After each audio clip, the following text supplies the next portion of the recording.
Hello everyone, welcome to our channel legal mind maps. तो आज की वीडियो में हम डिस्कस करेंगे authorship and ownership term of copyright and assignment licensing. ये हमारा सब्जेक्ट है इंटेलेक्चुअल प्रॉपर्टी राइट्स, और इसमें हम कवर करेंगे, इस वीडियो में हम कवर करेंगे सेक्शन 17, 18 टिल 31।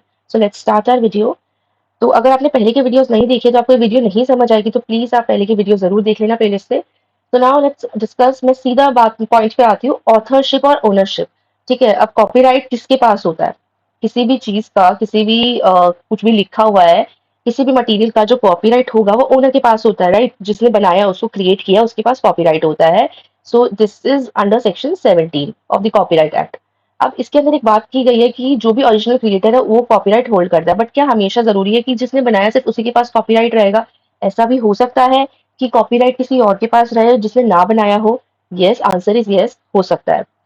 अब वैसे तो most of the time cases में क्या होता है, जो बनाता है वही कॉपीराइट रखता है, बट कुछ स्पेसिफिक सिनेरियोज में कॉपीराइट ओनर कोई और होता है और जिसने बनाया होता है वो कोई और होता है। जैसे कि कोई पर्सन है, ठीक है, वो कहीं जॉब कर रहा है, कहीं काम कर रहा है, और जैसे कोई मतलब न्यूज़पेपर कंपनी या मैगजीन है, उसने कुछ क्रिएट किया है, कुछ लिखा है या कुछ भी ऐसा बनाया है उसने, जो वो खुद उसने क्रिएट किया है, लेकिन वो किसी के पास जॉब कर रहा है, राइट? जो एम्प्लॉयर जिसके अंडर वो जॉब कर रहा है, वो उसका कॉपीराइट होल्ड करेगा। ठीक है, अगर किसी कोई फोटोग्राफ या कोई पेंटिंग है वो बनाई गई है और उसके लिए उसे पैसे मिले हैं उस क्रिएटर को बनाने के लिए, तो जिस पर्सन ने उसे पैसे दिए वो ओन कर रहा है उस चीज को।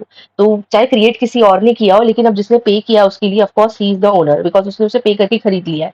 तो वो कॉपीराइट ओनर, मतलब वो कॉपीराइट के जितने भी वो राइट्स है जिसके अंदर वो प्रोटेक्ट हो रहा है वो वर्क, वो होल्ड करेगा।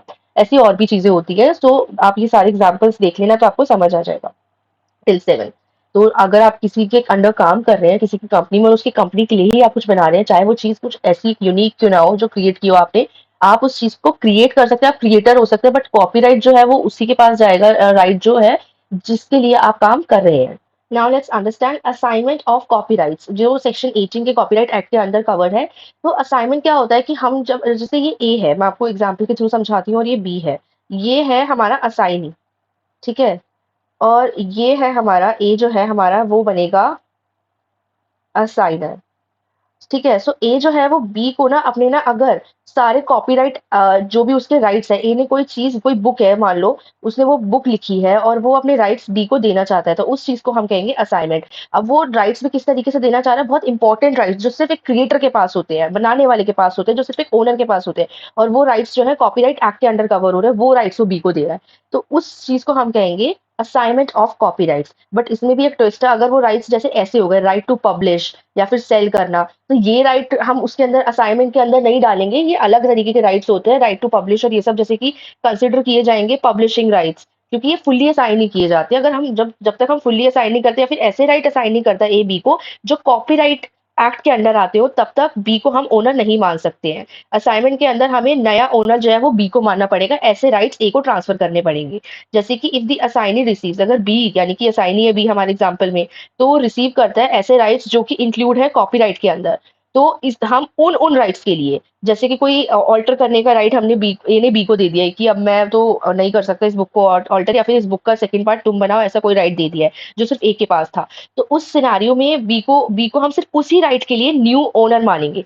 सारे राइट्स अगर ए ने नहीं दिया तो हम सारे स्पेसिफिक सारे राइट्स के लिए हम बी को ओनर नहीं मान सकते। जो नए राइट्स ए, मतलब जो कुछ स्पेसिफिक राइट्स ए ने दिए है ना बी को, हम सिर्फ उन राइट्स के लिए ए बी को ओनर मानेंगे, ठीक है, स्पेसिफिक राइट्स के लिए। बट जो ओरिजिनल ओनर है, यानी ए हमारा जो असाइनर था, ठीक है, वो फिर भी ओनरशिप राइट्स को रखेगा। ठीक है, दैट वर नॉट असाइन, क्योंकि उसने सारे राइट्स असाइन नहीं किए, तो अभी भी हम ए को मालिक मानेंगे, बी को सिर्फ उन राइट्स का मालिक मानेंगे जो ए ने बी को असाइन किए हैं। तो आई होप आपको समझ आएगा। असाइनिंग का मतलब है वो राइट्स देना है, ऑनर वो राइट्स दे रहा है दूसरे पर्सन को जो कॉपीराइट एक्ट के अंदर गिवन है। नॉट ऑल द राइट्स, और it can be all the rights also, depends on the owner.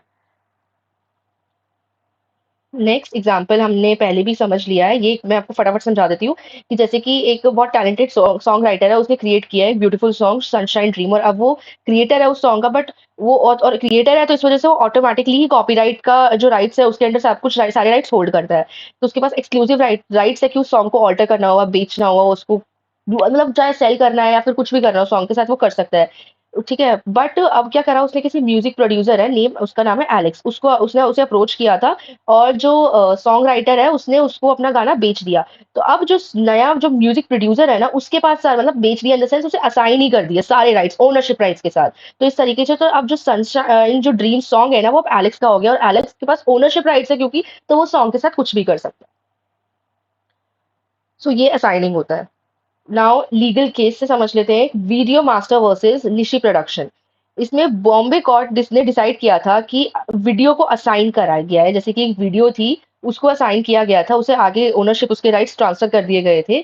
ठीक है, तो अब इस कोर्ट ने ये कहा है कि आपने अपनी वीडियो राइट्स असाइन किए, that is fine, but video rights के साथ ना ये सैटेलाइट ब्रॉडकास्ट जो होते हैं ना, कहाँ पे ब्रॉडकास्ट होना है, कैसे टेलीविजन के, वो वाले राइट्स जो हैं वो साथ में ट्रांसफर नहीं होते हैं, वो तुम्हारे अंडर नहीं थे तो आप वो ट्रांसफर नहीं कर सकते हो। वो राइट्स वो स्पेसिफिक राइट्स है जो बिल्कुल अलग होते हैं, अलग कैटेगरी में होते हैं, वो ऐसे नहीं हो सकते क्योंकि वो राइट्स को किसी को ट्रांसफर करने का मतलब बहुत अलग अलग चीजों को इफेक्ट करना हो जाएगा। So the court agreed with the defendants argument that different methods of public communication like terrestrial television broadcasting and satellite broadcasting were separate rights। ये बिल्कुल अलग राइट्स है आपके, वो वीडियो वाला राइट्स नहीं है, वो बिल्कुल अलग राइट्स है। आपका वीडियो है यानी कि जैसे कि आप video rights to a film, it didn't automatically mean that they also had the right to broadcast, या फिर सैटेलाइट ब्रॉडकास्ट की बात कर रहे हैं ये, कि आपने कोई वीडियो राइट्स अगर आपने अपने ट्रांसफर किए, डजंट मीन कि आप जो सैटेलाइट ब्रॉडकास्टिंग है वो भी आपके राइट्स ट्रांसफर हो जाएंगे, वो बिल्कुल सेपरेट राइट है। इस केस के अंदर बस इतना बताया गया है कि आप जब कोई चीज़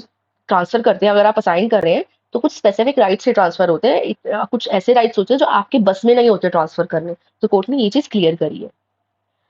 now mode of assignment, section 18 of copyright act. ठीक है, इसको बहुत सिंपल तरीके से समझ लेते हैं हम। ठीक है, अकॉर्डिंग टू सेक्शन 19, अब हमने मोड ऑफ असाइनमेंट सेक्शन 18 के अंदर, तो सेक्शन 19 में कॉपीराइट में असाइनमेंट की ना कुछ वैलिड कब होगा, उस चीज़ को गिवन है। तो रिटन में होना चाहिए writing, the assignment needs to be documented. अगर आप किसी को कोई राइट ट्रांसफर कर रहे हैं, असाइन कर रहे हैं, तो वो डॉक्यूमेंटेड यानी रिटन में गिवन होना चाहिए। ठीक है, कॉपीराइट के कि हम ये चीजें ये राइट्स जो हम इन्हें ट्रांसफर कर रहे हैं। Then clearly identifiable.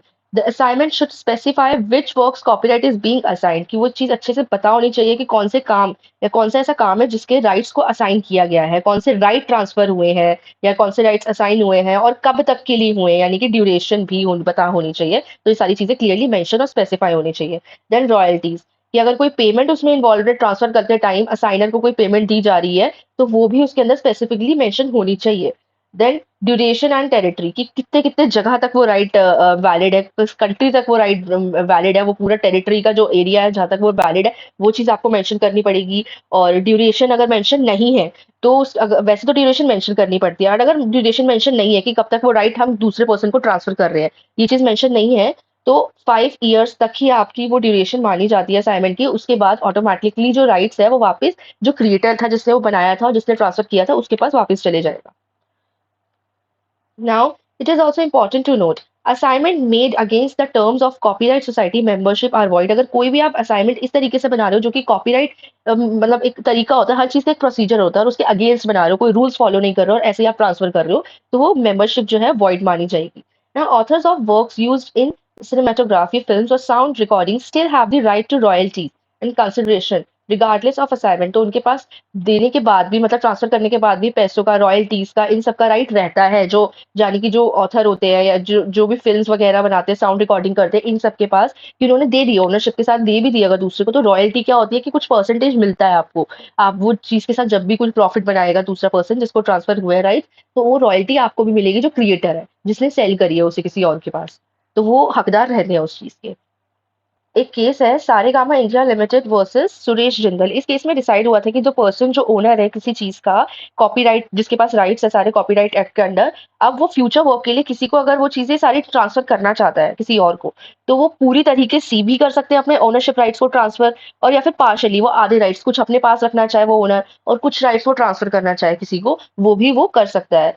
ठीक है, जैसे कि दिस मीन्स दैट अगर एक सॉन्ग राइटर है वो अग्री हो जाता है अपने सॉन्ग को मतलब सेल करने के लिए अपने सॉन्ग के राइट्स को किसी कंपनी को, किसी म्यूजिक कंपनी को, तो वो कंपनी ना उसकी ना नई कॉपीराइट ओनर बन जाती है। जब वो सॉन्ग बन जाता है, तो they can decide how to use the profit from दो song subject any agreement made with the song owner. तो कंपनी को उस सॉन्ग ओनर के साथ बैठ के डिसाइड करना पड़ेगा कि क्या कहते हैं कि किस तरीके से आगे सॉन्ग से जो प्रॉफिट होगा उसे शेयर करना है, डिवाइड करना है, how we have to do, और आगे से रिलीज कैसे करना है। मतलब जो भी इंपॉर्टेंट डिसीजंस है वो उसके ओनर के साथ ही बैठ के लिए जाएंगे जिसने उस सॉन्ग के राइट्स को कंपनी को सेल किया है या फिर असाइन किया है।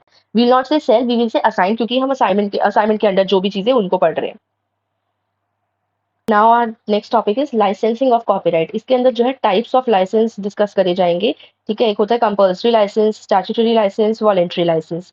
तो हम इन तीनों को डिस्कस करेंगे। आप देख लो इसमें क्या क्या कवर हो रहा है, और मैं इन चीजों को और भी अच्छे से, मतलब आपके इनके मीनिंग्स जो है मैं अच्छे से कवर कर रही हूँ आगे चल के। तो एक बार you can read all these things. इनसे ज्यादा इंपॉर्टेंट इनके मीनिंग है, तो मैं सीधा अब इनके मीनिंग्स पे आ रही हूँ। Will discuss this thing further, these things further. So licensing of copyright. अब लाइसेंसिंग क्या होता है कि जब एक कॉपीराइट ओनर जो है ना अपने काम को किसी और को यूज करने की परमिशन देता है, या उस काम के साथ जो भी कोई छेड़छाड़ है, कुछ ऐसे राइट्स है एक दो, किसी और को परमिशन देता है कि तुम कर सकते हो, ऑल्टर कर सकते हो इस काम को, या यूज कर सकते हो इस काम को अपने किसी भी काम के लिए, तो उस प्रोसेस को हम कहते हैं लाइसेंस। मतलब कि वो जो परमिशन जो ग्रांट की जाती है, कॉपीराइट ओनर दूसरे को परमिशन ग्रांट कर रहा है, उसे कहते हैं हम लाइसेंस। ठीक है, और उसे अब ये परमिशन जो ऐसे ही नहीं मिलती है। एक तो बहुत तरीके के लाइसेंस होते हैं, और दूसरा कुछ मतलब एक तरीका होता है, प्रोसीजर होता है, एक रिटन वे में उसे साइन करना पड़ता है परमिशन को देने के लिए, और जिसमें सारी चीजें मेंशन होती है। ठीक है, तो अब आ जाते हैं हम पहले लाइसेंस एक्सप्लोर करते हैं, जिसमें आता है पहले वॉलेंट्री लाइसेंस। द ऑथर और copyright owner has exclusive right. ठीक है, जो कॉपीराइट ओनर है, ऑथर बोल लो या कॉपीराइट ओनर बोल लो, जो क्रिएटर उसके पास जो क्रिएटर है बेसिकली, उसके पास एक्सक्लूसिव राइट है अपने काम को लेकर। ठीक है, और according to section 30 of the copyright act 1957, जो ओनर है वो ग्रांट कर सकता है एनी इंटरेस्ट, यानी कोई परमिशन है, कुछ भी, कोई भी राइट जो भी कॉपीराइट का है, टू समवन एल्स। कैसे राइट ग्रांट करेगा वो? किसी और को रिटन लाइसेंस के थ्रू। ठीक है, साइन बाय द ओनर और द ऑथराइज एजेंट, या तो ओनर या फिर कोई ऑथराइज एजेंट जो उस काम का ऑथराइज एजेंट है। वो भी हम अच्छे से समझेंगे अभी आगे। अगर आप कंफ्यूज हो रहे हो कि ऑनर के अलावा और कौन साइन कर सकता है, तो ये मैं आपको भी एक्सप्लेन करूंगी। So this licence can apply to existing work. जो ये लाइसेंस है वो अप्लाई होता है किसी एग्जिस्टिंग वर्क के लिए, या फिर आगे किसी फ्यूचर के काम के लिए। ठीक है, अब एक्सक्लूसिव लाइसेंस, इसी के वॉलेंट्री के अंदर कैटेगरीज है। पहले टाइप का लाइसेंस होता है एक्सक्लूसिव लाइसेंस। ठीक है, ये लाइसेंस होता है किसी पर्सन को मिलता है जब वो, एक तो वो सोल, वो अकेला एक पर्सन होता है जिसे वो लाइसेंस मिलता है। ठीक है, उसका जैसे क्रिएटर के बाद क्रिएटर उसे वो लाइसेंस देता है, और किसी के पास कोई भी लाइसेंस नहीं होता, ना ही और किसी के पास राइट होता है। ठीक है, यानी कि अगर ए क्रिएटर है तो ए ने बी को लाइसेंस दिया, तो B has a sole right, B is the authorise person जिसके अकेले के पास वो चीज को यूज करने का जो ए ने दिया राइट है। ठीक है, और क्या राइट है?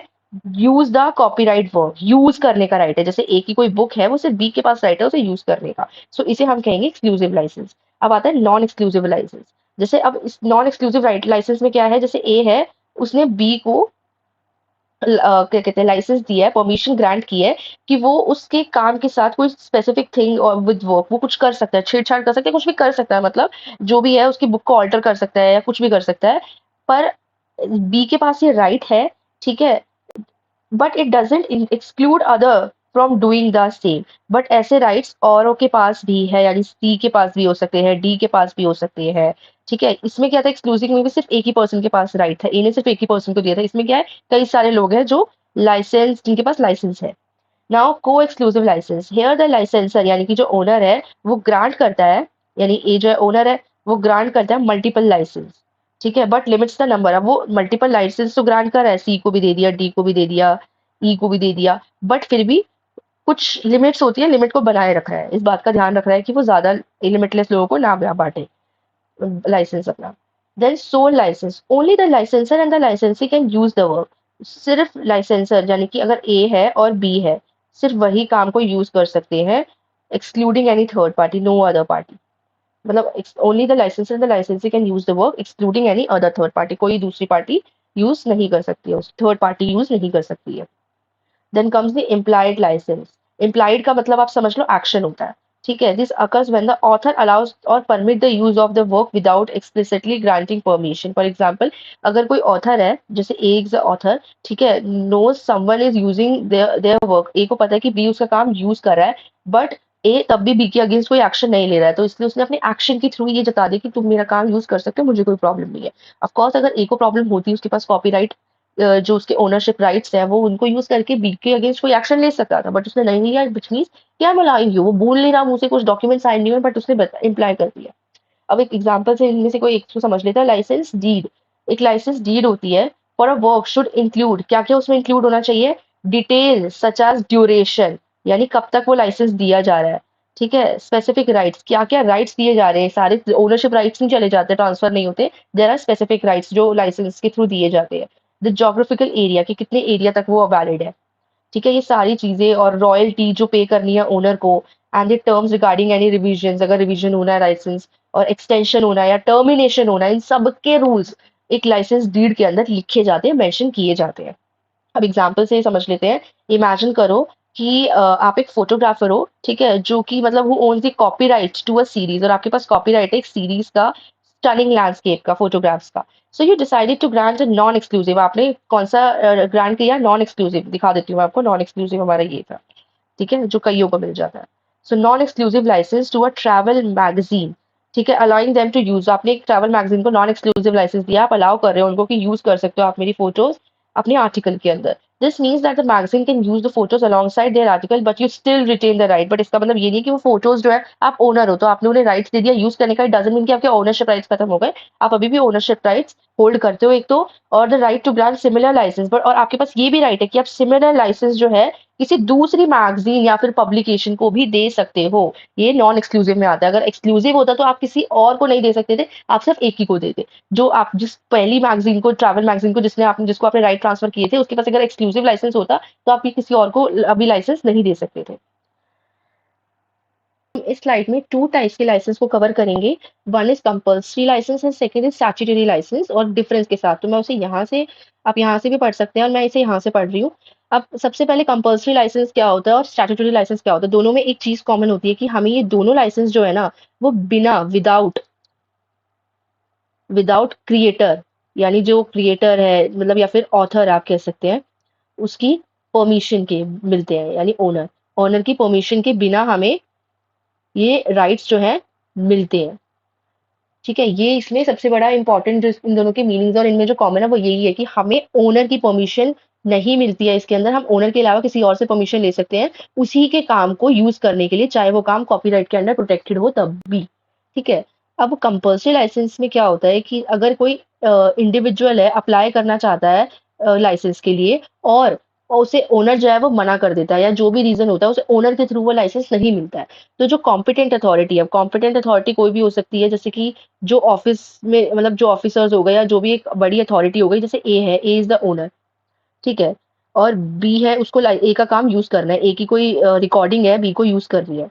अब बी क्या है, ए ने बी को मना कर दिया मैं तुम्हें नहीं दूंगा, और कोई रीजन भी नहीं दिया, बस मन नहीं है मेरा, मैं तुम्हें नहीं यूज करने दूंगा। बी क्या है, वो जाएगा कॉम्पिटेंट अथॉरिटी के पास, कोई ऑफिसर हो गया जिसने रजिस्ट्रेशन के टाइम ए को ग्रांट किया था कॉपीराइट का, या फिर कुछ भी कोई अथॉरिटी जो बिठा रखी होगी वहां पे, मतलब जो इसके लिए अथॉरिटीज बनाई जाती है इन सिनारियोज के लिए कि जब कोई ओनर है ऐसे रिजेक्ट कर देता है तो हम किसी और उन अथॉरिटी से, कॉम्पिटेंट अथॉरिटी से कांटेक्ट कर सकते हैं।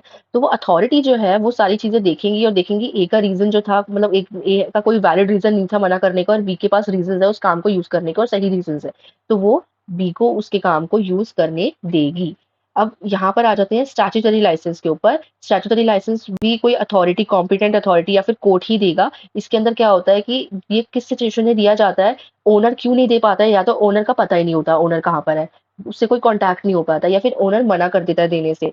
तो इस सिनेरियो में क्या होता है, जब ओनर के थ्रू लाइसेंस नहीं मिलता है तो स्टैट्यूटरी लाइसेंस गवर्नमेंट या फिर कोर्ट या फिर जो भी अथॉरिटी है वो देगी आपको। और साथ में अगर ओनर का पता होता है तो उस सिचुएशन में ओनर को उसकी मतलब जैसे बी काम यूज कर रहा है, बी वीडियो यूज कर रहा है और बी को उससे हो जाता है प्रॉफिट, या फिर बी उसे यूज करने के लिए, तो ओनर को उसके प्रॉफिट में से या तो रॉयल्टी यानी कुछ परसेंटेज मिलेगा, या बी जो है एनी हाउ ओनर को कुछ ना कुछ मनी पे करेगा, जो कोर्ट या फिर जो भी अथॉरिटी है डिसाइड करेगी वो। तो इसमें इन दोनों कैटेगरीज में एक चीज कॉमन है कि बिना ओनर की जान मतलब ओनर की परमिशन के the other party is using his work. Now अब ये एग्जाम्पल जो है सॉन्ग राइटर का। अगर आप हो ए, आप एक सॉन्ग राइटर हो, ठीक है? और एक बहुत पॉपुलर सॉन्ग है जो आपने बनाया है, ओन करते हो आप उसको, और आपको ना एक छोटी-सी कंपनी है, जैसे B is a small company, आपको इसने अप्रोच किया कि मुझे आपका सॉन्ग यूज़ करना है, और आपने इसको एग्री कर दिया कि ठीक है, you can use my song. अब आती है एक और बड़ी कंपनी व्हिच इज़ सी, ठीक है? और ब्लॉकबस्टर मूवी के लिए आपका सॉन्ग लेना चाहती है, खरीदना चाहती है आपसे, बट आपने इसे मना कर दिया, कह दिया कि नहीं, मैं अपना सॉन्ग आपको नहीं देना चाहता, और आपने कोई रीज़न भी नहीं दिया। आपको लगता है बस ये ऑफ़र सही नहीं है, बहुत लो है, मैं नहीं देना चाहता हूँ ये। तो आपके बीच कोई एग्रीमेंट नहीं हो पाया सी और आपके बीच, और सी को ये सॉन्ग यूज़ करना था। सी को लगा कि ये तो गलत बात है, मुझे ये सॉन्ग यूज़ करना है। तो सी क्या करेगा, सी कॉम्पिटेंट अथॉरिटी के पास जाएगा, और कॉम्पिटेंट अथॉरिटी देन अलाउ करेगी सी को सॉन्ग यूज़ करने के लिए, ठीक है? सी जाएगा कॉम्पिटेंट अथॉरिटी के पास, और सी वो अलाउ करेगी, और वो कुछ रेशियो, कुछ मनी का अमाउंट भी फिक्स करेगी जो कि मिलेगा, सॉन्ग सी देगा ए को, ठीक है?